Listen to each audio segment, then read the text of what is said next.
Good evening, ladies and gentlemen. 1973 Caboose here with an update on the Wabash American Flyer Hudson that stopped running. I found out why it wasn't running. One of the bushes had slipped the wire off, which was, let's see here, if I could just find something to point with. This wire right here, right where I'm pointing at, came off, popped off. The wiper metal thingy here.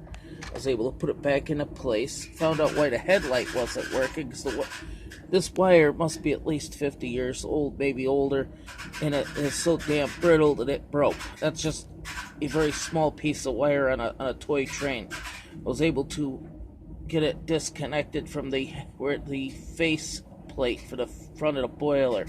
I'm going to put a brand new piece of wire on here because this wire is going to be rendered useless as hell trying to fix it. So that's what's going on.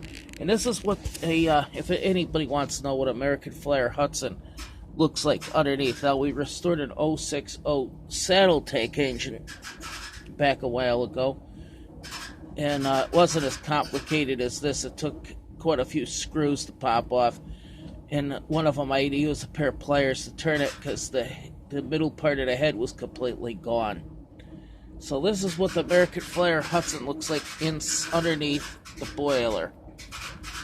And it has the chugging and smoke effect to it too. We're going to get this engine back up and running. It might take a little bit of time, but it will be going, I guarantee that much. Thank you for watching. Peace out.